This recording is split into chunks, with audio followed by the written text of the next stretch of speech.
Donnie and Dolly. The team is supported by ableauctions.ca. Closing your business? We can help. Top of the hour. All of our guests today, including John Shannon, standing by, brought to you by our friends, including Al Chris Manson at the Whistler Golf Club, whistlergolf.com. As we bring in NHL analyst and the co-host of the Bob McCowan podcast, John Shannon. John, thanks for doing this on a Friday instead of a Thursday. We appreciate that. Well, how are you? I'm great, and I certainly don't mind being bumped for Ken Hitchcock, who is Thomas Drance is one thing, but yeah, when you get bumped by a Hockey Hall of Famer, that's okay. Yeah. We understand. Okay, well, let's start there. Ken Hitchcock was on our show yesterday. He gets into the Hockey Hall of Fame. You look back at his career, all those years coaching minor hockey in Edmonton, working at a skate shop, onto Kamloops. He goes, and that all sorts of success in the National Hockey League. How unusual was his journey? Well, there's lots of stories around Ken's life that people really don't know or understand. And, my first recollection of Ken, not growing up in Edmonton, but I'd heard of the guy from Southside Cycle, who was, a little bit of a hockey savant. I remember going to Oiler practices and sitting in the seats and looking up in the corner, and there was this guy with a piece of paper and a pencil drawing charts based on drills that Glenn Sather was running with the Oilers in the early 80s, and that was Ken. And he was a student of the game. He understood the game, and he was a great player between the ages of 12 and 15 or 16. He was a pretty good hockey player, and he couldn't get to the next level, and turned his passion of the game to coaching.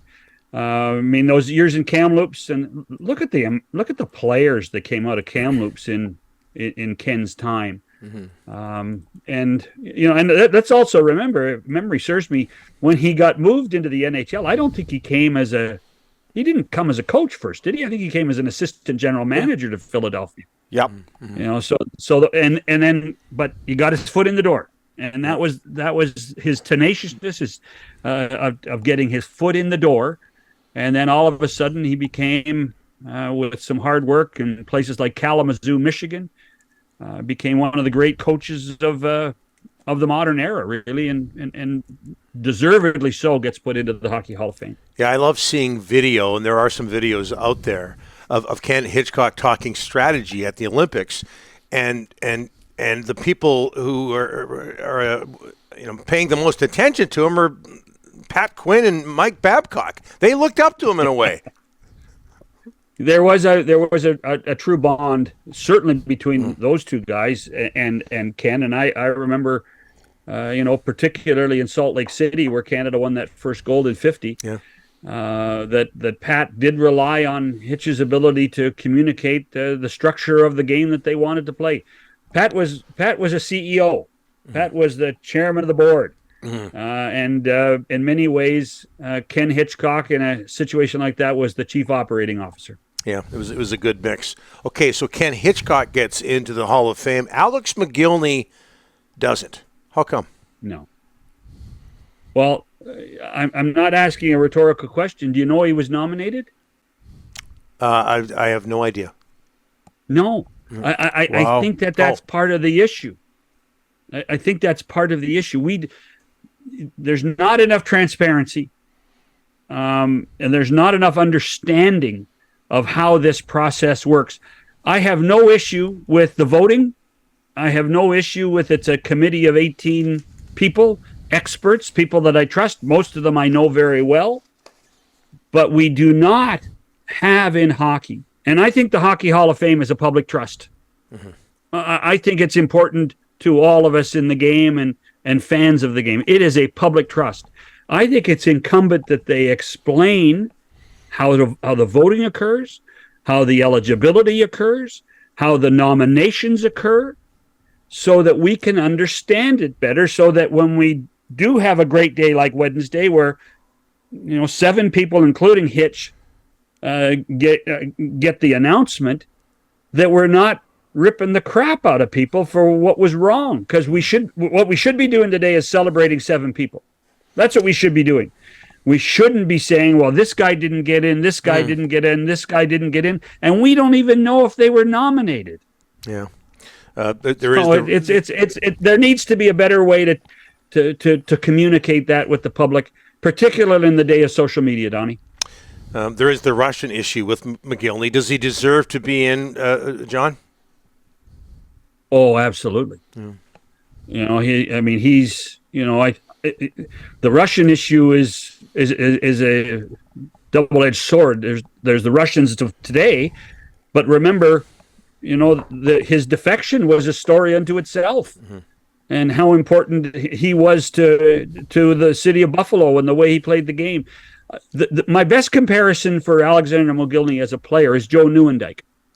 And both of them started in their careers as great snipers, great shooters, great scorers.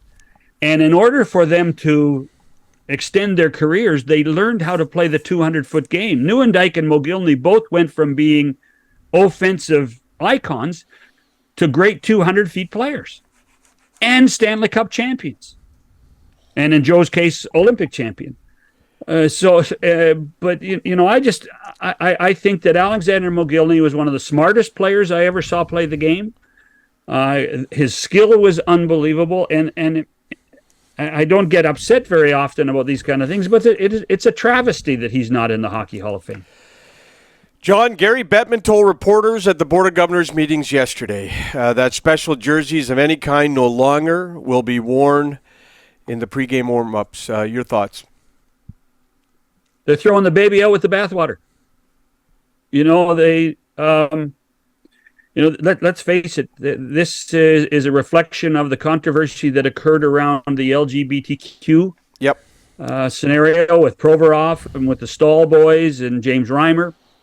But I think I think it was doing much better good than it was harm to the story. And by the way, those 4 players actually did a good job in creating awareness for the programs. Right. There is an upside to this, and to me it's disappointing.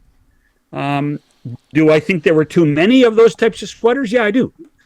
But you could have given the option to the team to say, you're allowed to do 3 or 4. And then the team gets to choose which ones they want to do. I mean, to me, this is a reflection not of just of the issue around the Pride sweater, but look what the great things the Canucks did and other teams did with their Indigenous nights.